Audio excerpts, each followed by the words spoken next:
سامعین ذی وقار، ماہ محرم الحرام میں ایک سانحہ کربلا میں وقوع پذیر ہوا ہے، جس میں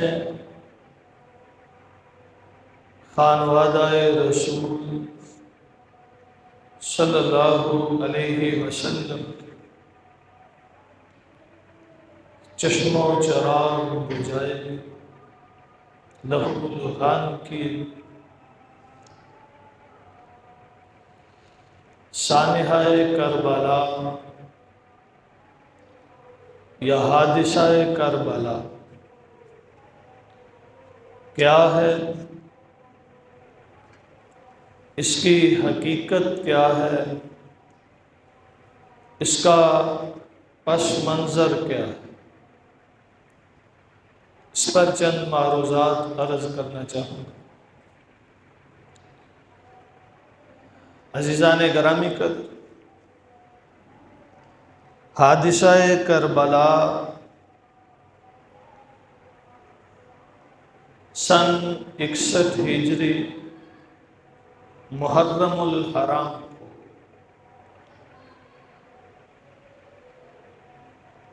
کوفہ کے قریب میدان کربلا میں وقوع پذیر ہوا، جس میں امام عالی مقام حضرت حسین رضی اللہ تعالی عنہ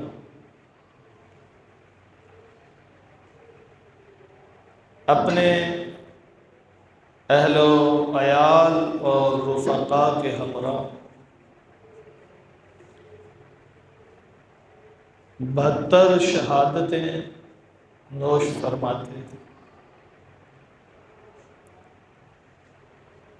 حادثہ کربلا کو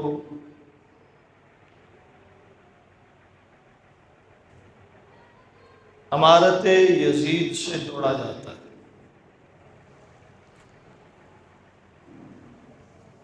کہ اس کا پس منظر یزید کا اقتدار پر براجمان ہونا ہے۔ یزید حضرت امیر معاویہ رضی اللہ تعالی عنہ کا بڑا بیٹا ہے۔ حضرت امیر معاویہ رضی اللہ تعالی عنہ ایک جلیل القدر صحابی رسول ہے، کاتب وحی اور نبی مکرم صلی اللہ علیہ وسلم کے رشتے میں سالے بھی لگتے ہیں، اس اعتبار سے خال المؤمنین بھی۔ امیر معاویہ رضی اللہ تعالی عنہ وہ صحابی رسول ہیں کہ جن کے بارے میں نبی مکرم صلی اللہ علیہ وسلم نے متعدد بار دعائیں فرمائیں۔ امیر معاویہ وہ صحابی ہیں کہ حضرت عمر فاروق رضی اللہ تعالی عنہ جن کے تدبر و سیاست اہل ایران اور اہل روم کے تدبر و سیاست سے بڑھ کر مانتے ہیں۔ حضرت فاروق اعظم رضی اللہ تعالی عنہ کا فرمانا ہے کہ تم روم و ایران کے سیاستدانوں کی باتیں کرتے ہو، حالانکہ ان سے بڑا مدبر اور سیاستدان امیر معاویہ ہے۔ حضرت امیر معاویہ رضی اللہ تعالی عنہ جب بیمار ہو تو کچھ رفقاء نے آپ سے یہ عرض کیا کہ آپ سے پہلے خلفاء نے جو طرز اپنایا ہے آپ کو اس سے ہٹ کر اپنا ولی عہد نامزد کرنا ہوگا۔ اگر آپ ایسے ہی چھوڑ کر چلے گئے تو خطرہ ہے کہ کہیں امت باہم جنگ و جدل میں نہ مبتلا ہو جائے، امت انتشار کا شکار نہ ہو جائے، اقتدار کے لیے امت فرقوں میں نہ بٹ جائے۔ اس کے خاتمے کے لیے لازمی ہے کہ آپ اپنا ولی عہد نامزد کریں، اور یہ مشورہ دینے والوں میں ایک بڑے نام کے صحابی حضرت مغیرہ ابن شعبہ رضی اللہ تعالی عنہ۔ حضرت مغیرہ کوئی عام صحابی نہیں بلکہ ایک جلیل القدر صحابی، اور اس میں کوئی دو رائے نہیں کہ مشورہ دینے والے صحابی اور فیصلہ کرنے والے صحابی دونوں کی نیت یہ تھی کہ امت کا بھلا ہو۔ صحابہ کی نیت پر شک نہیں کیا جا سکتا، ان کی نیت کے بارے میں تردد کا شکار نہیں ہوا جا سکتا۔ نبی کا صحابی ہو اور نیت میں خرابی ہو، ایسا نہیں ہو سکتا۔ مغیرہ ابن شعبہ رضی اللہ تعالی عنہ مشورہ دیتے ہیں کہ آپ ولی عہد نامزد کریں، اور اس کے لیے بہترین نام یزید ہے کہ آپ یزید کو اپنا نائب مقرر کر دیں، کیونکہ یزید میں اقتدار کی صلاحیتیں ہیں۔ حضرت امیر معاویہ رضی اللہ تعالی عنہ تذبذب کا شکار ہوئے، لیکن جب رفقاء اور مشیران کا اصرار دیکھا تو فرمایا ٹھیک ہے، یزید کو اپنا ولی عہد مقرر کر دیں۔ آپ کے انتقال کے بعد اب کرسی اقتدار پر براجمان ہونے والا کون ہے؟ یزید۔ جب یزید اقتدار پر بیٹھا تو آپ کے جتنے بھی صحابہ تھے ان سب نے اتفاق رائے سے بیعت کی، سوائے 4 اصحاب جن میں عبداللہ ابن عمر، عبداللہ ابن عباس، عبداللہ ابن زبیر، 3 عباد اللہ، عبداللہ ابن عمر، عبداللہ ابن عباس، عبداللہ ابن زبیر، اور چوتھے حضرت حسین ابن علی رضی اللہ عنہم اجمعین۔ اب ان 4 اشخاص نے یزید کی بیعت سے انکار کیا، باقی سب نے بیعت کر لی تھی۔ اس سے معلوم ہوا کہ صحابہ نے اس فیصلے کو کسی حد تک بہتر سمجھا۔ اب نبی علیہ السلام کے صحابی ہوں اور جو فیصلہ کریں اس فیصلے کا کوئی اچھا مقصد ہو، خیر ہو، اور جنہوں نے اختلاف کیا ان کی نیت میں بھی شک نہیں کیا جا سکتا۔ انہوں نے جو اختلاف کیا اس کا بنیادی نقطہ یہ تھا کہ حضرت امیر معاویہ نے جس طرز کو اپنایا ہے یہ طرز ملوکیت والا ہے، اسلامی طریقہ انتخاب کے منافی ہے۔ اسلام اقتدار کو وراثت نہیں مانتا۔ حضرت امیر معاویہ بھی ویسے ہی کر جاتے جیسے پہلے خلفاء نے کیا تھا، چھوڑ جاتے عوام پر جو فیصلہ کرتی ہے کرتی رہے، تو یہ بہتر تھا۔ ان 4 کے اختلاف کا بنیادی نقطہ یہ تھا۔ کوئی ایک بھی کردار کی وجہ سے منکر نہیں ہوا، کیونکہ اگر آپ کردار کی بات کریں تو جن اصحاب نبی نے بیعت کی ہے وہ کسی مشکوک کردار پر بیعت نہیں کر سکتے۔ پھر آپ صرف یزید نہیں، ان تمام اصحاب نبی پر انگلی اٹھاتے ہیں جنہوں نے بیعت کی۔ غلط شخص کا انتخاب وہ نہیں کر سکتے۔ طریقے پر اختلاف تھا صحابہ نبی کو کہ امیر معاویہ رضی اللہ تعالیٰ نے جو طریقہ خلیفہ کے، امیر کے منتخب کرنے کا چنا ہے یہ تعلیم اسلام کے منافی ہے، یہ روایت اسلام کے منافی ہے۔ اب حضرت عبداللہ ابن عباس، عبداللہ ابن عمر رضی اللہ تعالی عنہ ابتدا میں منکرین میں تھے کہ ہم بیعت نہیں کریں، بعد میں یہ قائل ہو گئے اور انہوں نے بھی بیعت کر لی، انہوں نے بھی بیعت۔ اب دو صحابی رہ گئے ہیں جنہوں نے یزید کی بیعت نہیں کی، ایک عبداللہ بن زبیر، دوسرے حسین ابن علی رضی اللہ عنہ۔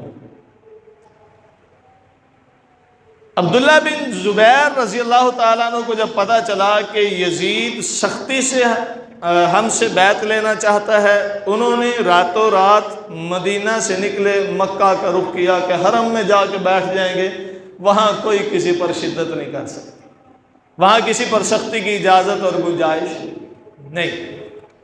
حضرت حسین رضی اللہ تعالیٰ عنہ مدینہ میں، حضرت حسین رضی اللہ تعالیٰ عنہ کو کسی نے مشورہ دیا کہ آپ بھی حرم مکہ میں چلے جائیں اور وہاں اپنی مرضی سے زندگی گزاریں جیسے پہلے، آپ سے بھی جبراً بیعت نہیں لی جائے۔ حضرت حسین اپنے رفقاء کے ہمراہ مدینہ سے نکلے اور مکہ کا رخ کیا۔ جب حضرت حسین رضی اللہ تعالی عنہ مکہ میں جا رہے تھے، راستے میں محمد بن حنفیہ ملے، کہنے لگے حسین کہاں جاتے ہو؟ حسین کہاں جا رہے ہو؟ فرمانے لگے کہ مکہ کا ارادہ ہے۔ محمد بن حنفیہ اور اسی طرح ان کے ساتھ ابن مطیع کہنے لگے کہ مکہ جا رہے ہو تو ٹھیک ہے، اگر کوفہ جا رہے ہو تو خدا را کوفہ مت جانا۔ یہ ابن مطیع کے الفاظ ہیں۔ حسین کوفہ کے لوگ وفادار نہیں، الکوفی لا یوفی، جو کوفی ہوتا ہے وہ وفادار نہیں ہوتا۔ ان کی بے وفائی پہلے دیکھ چکے ہو کہ حضرت علی کو کوفہ بلایا اور ان سے غداری کی، آپ کے بڑے بھائی حضرت حسن کو زہر دیا گیا، اب آپ کو بلاتے ہیں خدا را کوفہ نہ جا۔ یہاں ایک اور بات عرض کرتا چلوں کہ کوفہ حضرت علی رضی اللہ تعالی عنہ کا دار الخلافہ تھا۔ اب اگر دیکھیں نبی مکرم صلی اللہ علیہ وسلم نے مرکز خلافت کس شہر کو رکھا؟ مدینہ کو۔ دار الحکومت کون سا تھا؟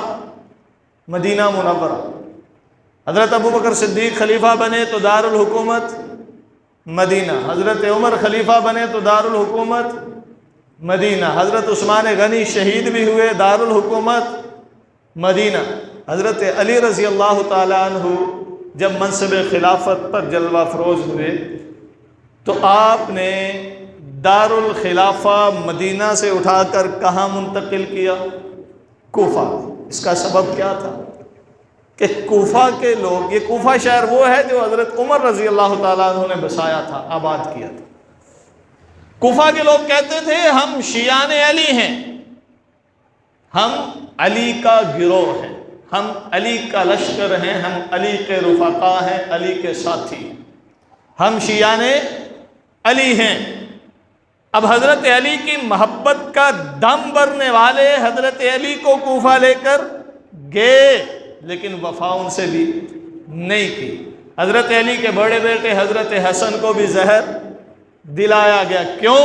اس لیے کہ حضرت حسن نے حضرت امیر معاویہ کے ہاتھ پر بیعت کر کے نبی کے فرمان کو کہ ان ابنی ھذا سید لعل اللہ ان یصلح بین فئتین عظیمتین مسلمین، کہ میرا یہ بیٹا سردار ہے، اللہ اس کے ذریعے سے مسلمانوں کے دو بڑے گروہوں میں صلح کروائے گا۔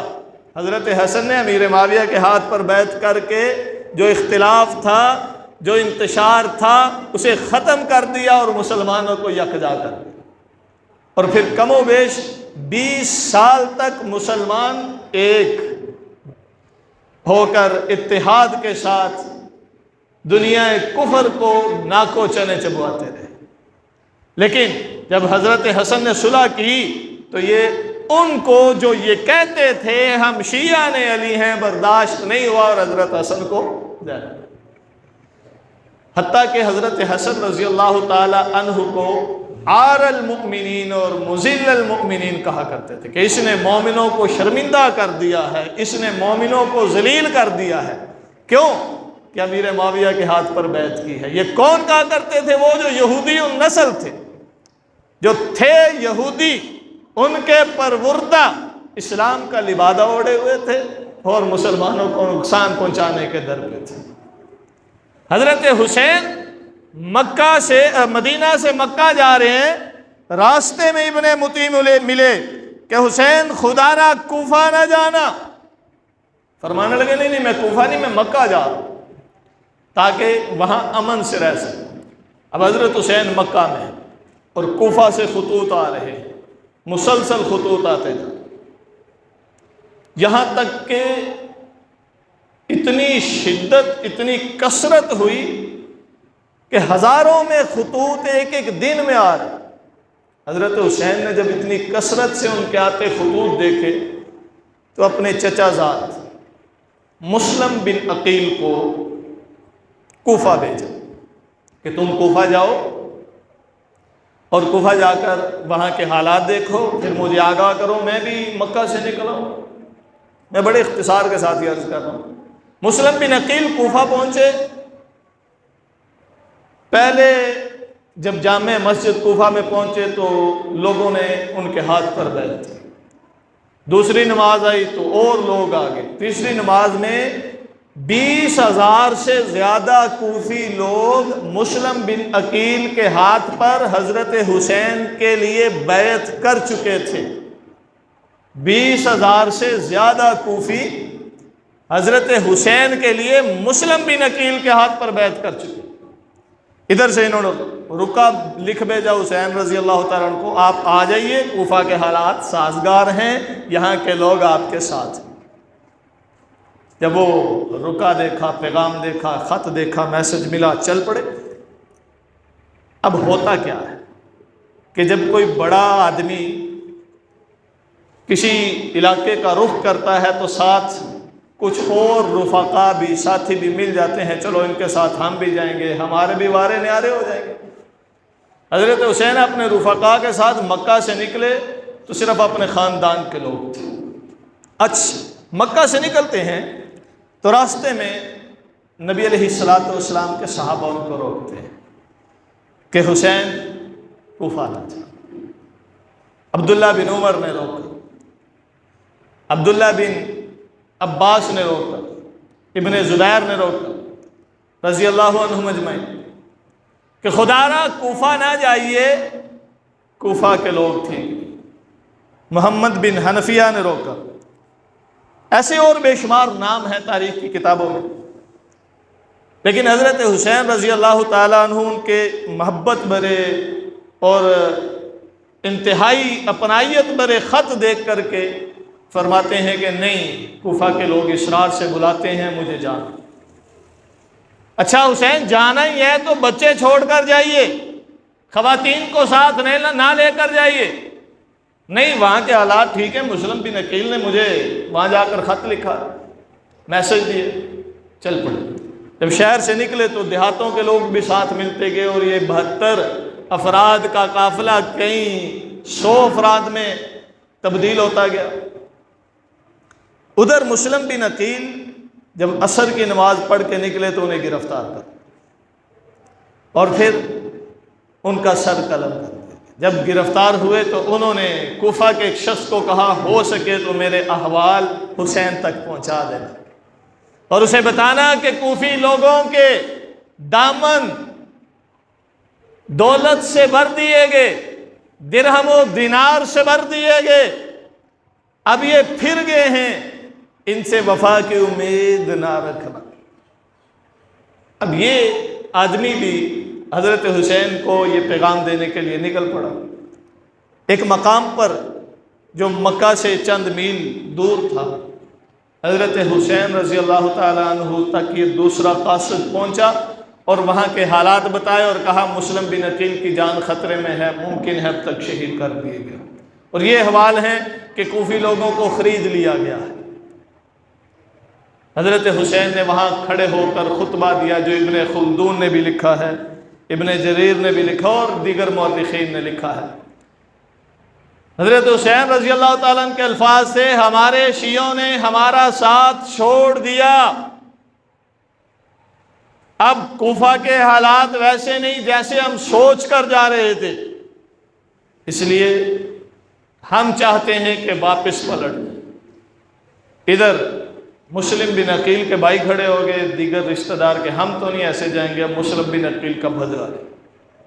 اب رشتہ داروں کو دیکھتے ہوئے بلا بندہ کیسے بدل سکتا ہے؟ حضرت حسین نے فرمایا میں تمہارے ساتھ ہوں، ہاں جو لوگ ہمارے ساتھ جانا چاہیں چلیں، جو دوسری امید لے کر آئے تھے کہ وہاں کے حالات بہتر ہوں گے تو حضرت حسین کے ساتھ ہماری بہتری ہو جائے گی، وہ اب اس امید کی بنیاد پر ہمارے ساتھ نہیں جا سکتے۔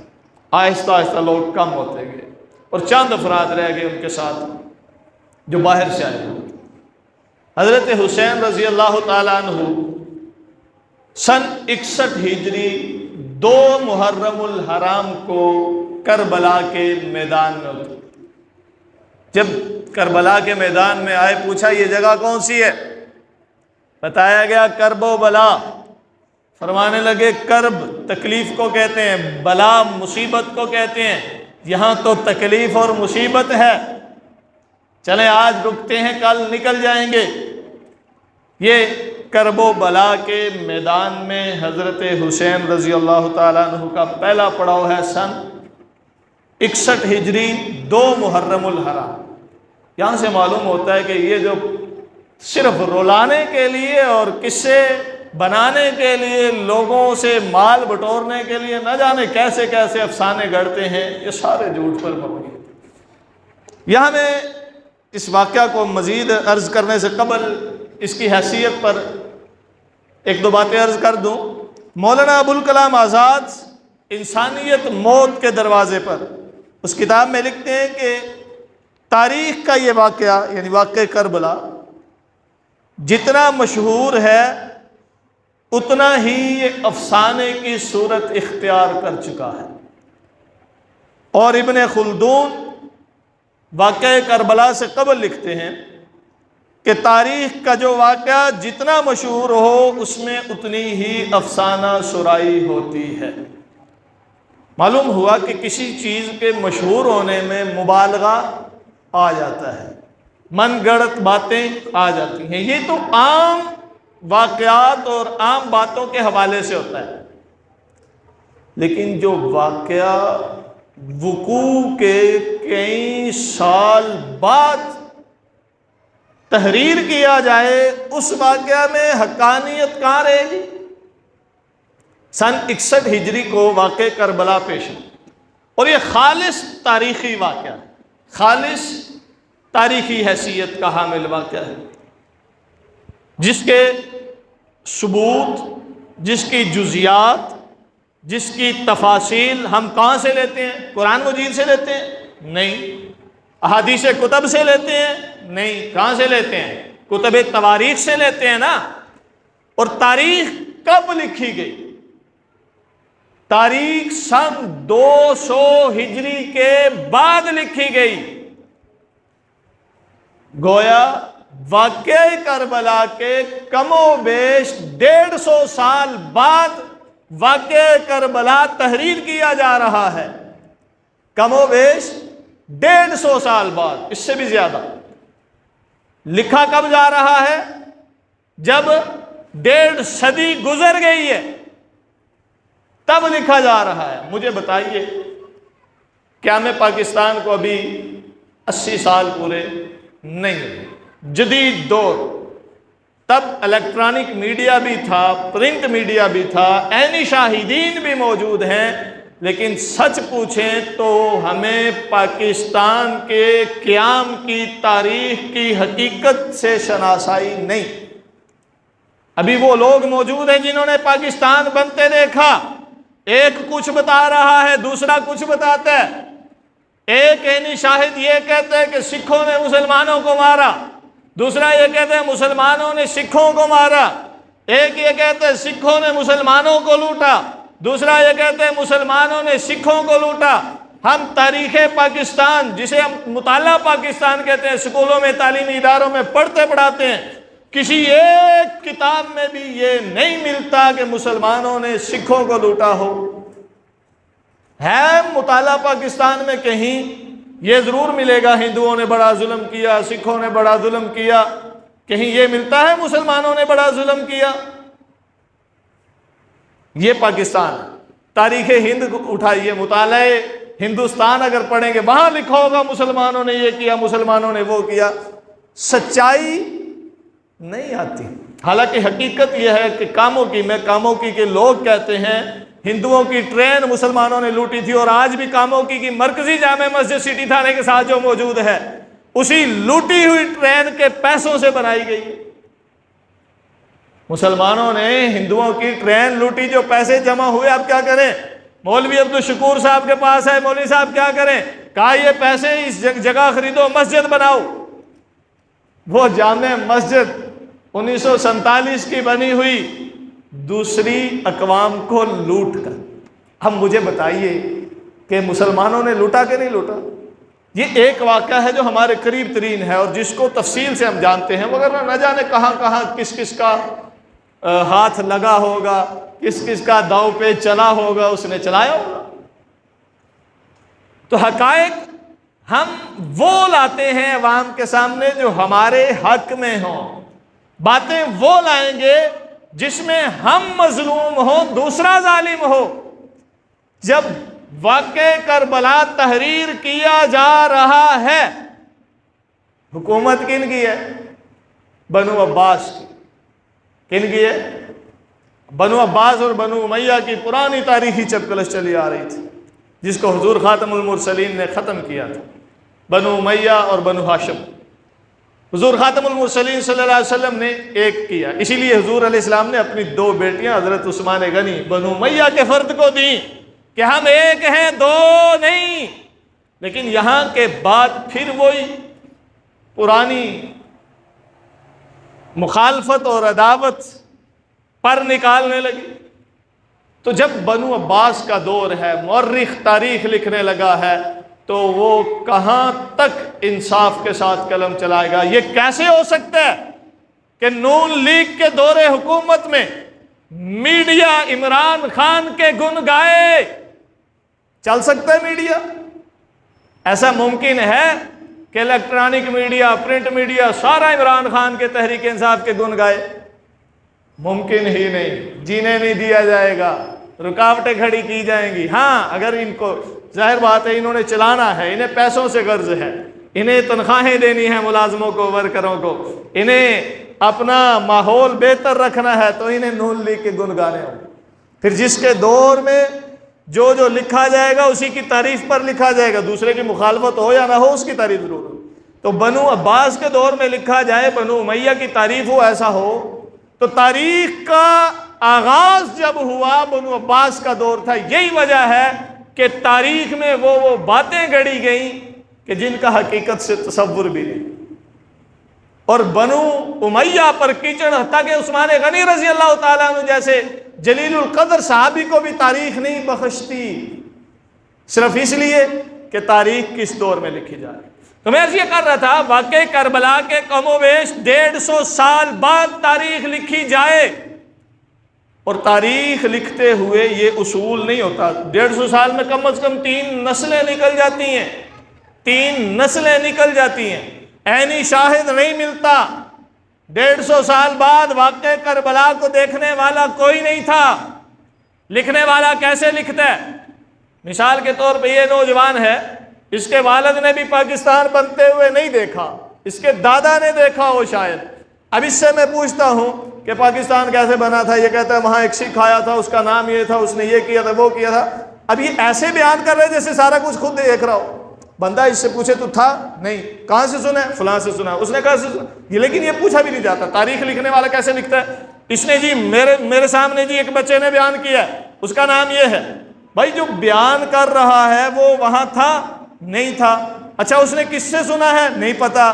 اس نے آگے کس سے سنا ہے نہیں پتا، بس مجھے اس نے بیان کیا اور میں نے لکھ دیا۔ تاریخ کی یہ اوقات کہ جس سے جو سنا وہی لکھ لیا، اس کی تصدیق نہیں کی، اس کی چھان بین نہیں کی۔ جیسے حدیث میں ہوتا ہے نا، ایک روایت آئی، پہلے اس کو دیکھنا ہے، راوی پورے ہیں، اس نے اس سے سنا، اس نے اس سے سنا، اس نے فلاں سے، فلاں نے فلاں سے، تسلسل ہوتا ہے راویوں کا، وہ نبی مکرم صلی اللہ علیہ وسلم تک جاتا ہے، پھر ہم مانتے ہیں کہ یہ روایت تسلسل کے ساتھ آئی ہے، مطلب ایک نے دوسرے سے، دوسرے نے تیسرے سے نقل کیا۔ اچھا یہ جتنے راوی ہیں یہ کریکٹر کے سارے سچے تھے، صحیح تھے، کوئی غلط تو نہیں تھا، کوئی جھوٹا تو نہیں تھا، کوئی ایسا تو نہیں تھا جو کردار لیس ہو؟ اس کے بعد پھر ہم دیکھتے ہیں کہ یہ حدیث نبی علیہ السلام کے الفاظ سے مطابقت رکھتی ہے کہ نہیں رکھتی۔ اچھا ایسا ہو سکتا ہے کہ نہیں ہو سکتا؟ تمام اصولوں پر پرکھنے کے بعد پھر حدیث کی بات کی جاتی ہے، لیکن تاریخ میں یہ بھی نہیں پوچھا جاتا کہ تو نے سنا کہاں سے ہے، یہ بھی نہیں پوچھا جاتا کہ تیرے باپ وہاں تھا، دادا تھا، پردادا تھا، کون تھا، یہ بھی نہیں دیکھا جاتا کہ بیان کرنے والا سچا ہے یا جھوٹا، یہ بھی نہیں دیکھا گیا کہ یہ بنو امیہ کا حامی ہے یا بنو عباس کا حامی، بس جہاں سے جو سنا اسے لکھ لیا، یہ تاریخ ہے۔ تو مجھے بتائیے جب 150 سال کے بعد تیسری نسل کے دور میں تاریخ لکھی جا رہی ہو، دور بنو امیہ کا نہ ہو، بنو عباس کا ہو، تو اس میں کتنی سچائی ہوگی؟ وہاں عینی شاہدین کون تھے اور انہوں نے جو لکھا وہ کیسے سچ ہو؟ پھر اس سچائی، اس تاریخ میں سے سچائی کو نکالا کیسے جائے؟ وہ باتیں نکالی جائیں، وہ باتیں لی جائیں جو عقل بھی مانتی ہو، جو حقیقت کے بھی قریب ہو، جو ان شخصیات کی حیثیت کے، ان کے کردار کے موافق ہوں، اور وہ باتیں جسے اکثر نے تسلیم کیا ہو اتفاق رائے سے۔ یہ ہے محققین کا کام کہ تاریخ میں سے حقیقت کو نکال کے علیحدہ کرنا، تاریخ کی چھان بین کرنا۔ اس لیے بعض محققین نے اس پر کام کیا بھی ہے۔ مولانا عتیق الرحمن شمبلی صاحب ہیں، ان کے کتاب ہے حادثہ کربلا اور اس کا پس منظر۔ مفتی شفیع عثمانی صاحب کی کتاب ہے حادثہ کربلا۔ یہ کتابیں محققین کی تحقیق کے بعد منظر عام پر آئی ہیں، جس میں شخصیات، ان اکابر ہستیوں اور نبی علیہ السلام کے اصحاب کی عظمت کو ملحوظ رکھا گیا ہے، اور تاریخ کے ان اوراق کو سامنے لایا گیا ہے جو قرینے حقیقت ہیں، جو حقیقت کے قریب ترین ہیں۔ تو یہ واقعہ کربلا کی اصل حیثیت ہے، لیکن ہم جو سنتے ہیں، جو بیان کرتے ہیں، بس چلتا جا رہا ہے، نہ تحقیق کرنی ہے، نہ گہرائی میں جانا ہے، نہ سچائی کو جاننے کی کوشش کرتے۔ تو سن 261 ہجری 2 محرم الحرام کو حضرت حسین کربلا میں، اور محققین لکھتے ہیں کہ 8 محرم تک کوئی پانی بند نہیں ہے، کوئی رکاوٹ نہیں ہے، دریائے فرات پاس ہے، جب من چاہتا ہے وہاں سے پانی لے کر آتے ہیں، حتیٰ کہ باہم ان کے آپس میں بات چیت بھی ہوتی ہے۔ حر بن یزید جس نے سب سے پہلے آ کے گراؤ ڈالا تھا، وہی حر بن یزید بعد میں حضرت حسین کے لشکر میں سپاہی بن کے بھی لڑا تھا۔ یہ حر بن یزید یزید ابن معاویہ رضی اللہ عنہ کا بیٹا نہیں ہے، یہ اور کوئی یزید تھا۔ تو یہ حر بن یزید پہلا تھا جس نے آ کر حضرت حسین کے قافلے کا گراؤ کیا۔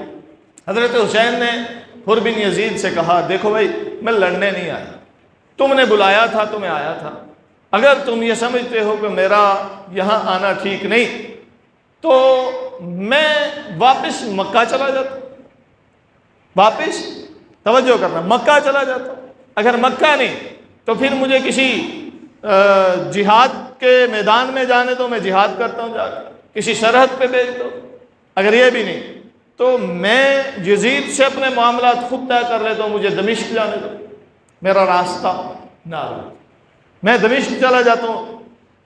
اگر تمہیں اس پر شک کہ تم میرے ساتھ چلو، ہم دونوں راتوں رات نکل جاتے ہیں یزید کے پاس، اسے اپنے معاملات طے کر لیں گے۔ انہوں نے کہا نہیں، ایسا بھی نہیں ہو سکتا، بلکہ بعض روایت میں کہ انہوں نے عبید اللہ ابن زیاد کو کہا کہ میں ان سے پوچھ کے بتاتا ہوں۔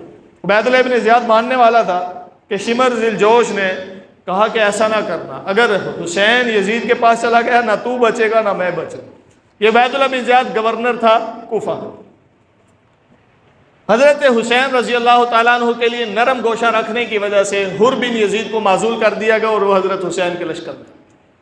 پھر یہاں دوسرے افراد کو باری باری بھیجتے رہے جو حضرت حسین پر سختی کر سکیں، یہاں تک کہ 9 محرم الحرام کو انہوں نے سختی کی، اور اس حد تک سختی کی کہ تلواریں نکالی، لڑائی کا آغاز بھی ہوا۔ 10 محرم الحرام کو حضرت حسین رضی اللہ تعالیٰ عنہ لڑتے ہوئے جام شہادت نوش کر دی۔ انہوں نے حضرت حسین نے انہی کوفیوں کو جو سامنے لشکر میں تلواریں تان کر کھڑے تھے، حضرت حسین نے خطوط کے تھیلے ان کے سامنے اچھالے، اے سلمان، اے سعد، اے فلاں، اے فلاں، یہ خط تم نے لکھے تھے، کوفہ آنے کے لیے مجھے مجبور تم نے کیا تھا، تم نے کہا تھا فصلیں پک گئی ہیں، تم نے کہا تھا حسین ابن علی ہم تمہارے ساتھ ہیں، ہم شیعان علی ہیں، ہم شیعان حسین ہیں۔ آج تمہیں پیسے ملے، روپے ملے، درہم دینار ملے، تمہارے دامن دولت سے بھرے گے تو تم ہی تلواریں لے کر میرے مقابلے میں آ گئے۔ اور وہ سر جھکائے سب کچھ سن رہے ہیں، پتا تھا نا غدار ہیں، پتا تھا نا غدار ہیں، اسی لیے سر جھکائے ہوئے ہیں۔ بہرکیف حضرت حسین رضی اللہ تعالیٰ عنہ ان سے لڑتے ہوئے، پہلے حضرت حسین نے بڑا کہا میں لڑنا نہیں چاہتا، میں تمہارے خون سے اپنی تلوار آلودہ نہیں کرنا چاہتا، کہیں مجھے جواب نہ دینا پڑے کہ میں نے مسلمان پر تلوار اٹھائی، مجھے جانے دو، میں سرحد پہ جا کے لڑ لوں گا، کافروں سے لڑنا شہادت سمجھوں گا۔ لیکن انہوں نے مجبور کیا حضرت حسین رضی اللہ تعالیٰ عنہ کو ہتھیار اٹھانے پر۔ پھر حضرت حسین رضی اللہ تعالیٰ عنہ وہاں لڑے اور جام شہادت نوش کیا۔ قافلہ حسینی کے تمام مردوں کو شہید کر دیا گیا۔ حضرت حسین کے قافلے میں صرف ایک حضرت زین العابدین بچے تھے، باقی حضرت حسن کے اولاد جتنی تھی، حضرت حسین کے جتنے بیٹے تھے، سارے کے سارے میدان کربلا میں شہید کر دیے گئے۔ حضرت حسین رضی اللہ تعالیٰ عنہ کے گھر کی جو خواتین تھیں انہیں جب قید کر کے کوفہ لے جایا گیا، کوفہ لے جایا جا رہا تھا، اور یہ وہ باتیں ہیں جو حضرت حسین رضی اللہ تعالیٰ عنہ کے افراد نے، گھر کے افراد نے، حضرت حسین کی گھر کی عورتوں نے جو قیدی بنا کر کوفہ لے جائی جا رہی تھی، انہوں نے کی۔ حضرت حسین رضی اللہ تعالیٰ عنہ کی بیٹی ہیں زینب بنت حسین، انہوں نے حضرت حسین رضی اللہ تعالیٰ عنہ کے بارے میں اور کوفیوں کے بارے میں فرمایا، جب ان کو کوفہ میں لے جایا جا رہا تھا، کوفہ کی گلیوں سے گزرتے ہوئے جب انہوں نے دیکھا کہ کوفہ کی عورتیں چھتوں پر چڑھ کر ماتم کر رہی ہیں، رو رہی ہیں، تو حضرت زینب رضی اللہ تعالیٰ عنہ نے کوفیوں سے کہا تم نے ہمیں قتل کیا، اب تم ہی روتے ہو، خدا کرے تم ہمیشہ روتے رہو۔ اور یہ اہل تشیع کی کتاب جلاء العیون ہے، اس کے صفحہ نمبر 503 پر یہی بات حضرت فاطمہ بنت حسین کی منقول ہے۔ انہوں نے کہا او کوفیو، تم نے بلایا، تم نے قتل کیا، اب تم پیٹتے ہو، خدا کرے تم یوں ہی پیٹتے رہو اور یہ داغ قتل خانوادہ رسول کا تمہارے چہروں سے کبھی ختم نہ ہو۔ اور آج تک یہ پیٹتے ہیں، اسی لیے تو شاعر کہتا ہے وا مولا کیا سزا دی قاتلان حسین کو، اپنا ہی سینہ پیٹتے ہیں عقیدت کے نام پر۔ حضرت حسین رضی اللہ تعالیٰ عنہ کی بیٹی کے علاوہ ایک اور حضرت زینب بنت علی ہیں جو حضرت حسین کی بہن اور حضرت علی کی بیٹی ہیں۔ ان کا یہ فرمانا ہے کہ اے کوفہ کے لوگوں، تم نے نبی علیہ السلام کے خاندان کو قتل کیا ہے، کل قیامت کے دن تم نبی کے سامنے کس کس خون کا حساب دو گے۔ یہاں قابل غور بات یہ ہے، حسین رضی اللہ عنہ کی بیٹی، ان کی بہن قاتل کن کو کہہ رہی ہے؟ کن کو کہہ رہی ہے؟ کوفیوں کو کہہ رہی ہے۔ غدار بے وفا حضرت حسین نے کن کو کہا؟ کوفیوں کو کہا تو تم جتنا مرضی چھپتے رہو، جو قتل کا دبا تمہارے چہروں پہ لگا ہے وہ مٹنے والا نہیں ہے، جو سزا قتل کی تمہیں مل رہی ہے اس سے تم جان چھڑا نہیں سکتے۔ تم جتنے مرضی جھوٹ بولو منبر پہ بیٹھ کے، تم جتنی مرضی بکواس کرو منبر پہ بیٹھ کے، لیکن تمہارے عمل سے اللہ قیامت تک دنیا پر آشکارا کرتے رہیں گے کہ قاتلوں کو یوں سزا دی جاتی ہے کہ اپنے سینے پیٹتے رہتے ہیں، وگرنہ سچ تو یہ ہے کہ جو شہید ہوتے ہیں ان پر پیٹا نہیں جاتا۔ شہید تو باعث فخر ہوا کرتا ہے، شہید تو قابل ناز ہوا کرتا ہے۔ منکر ہیں جو کرتے ہیں شہید کا ماتم، قاتل کبھی چین سے بیٹھا نہیں کرتے۔ ہم شہید کو مانتے ہیں، شہید کی عظمت کو تسلیم کرتے ہیں، مانتے ہیں کربلا میں ظلم و جبر کے پہاڑ توڑے گئے، اور یہ بھی جانتے ہیں کنہوں نے توڑے تھے، اور ہم بتائیں گے بھی، مسلمانوں کو انشاءاللہ گمراہ ہونے نہیں دیں گے، سچائی سامنے لائیں گے کہ قاتل کون تھے اور آج بھی بے چین اور مضطرب کون ہے۔ اللہ تعالیٰ سمجھنے کی توفیق بخشے۔ وآخر دعوانا الحمدللہ۔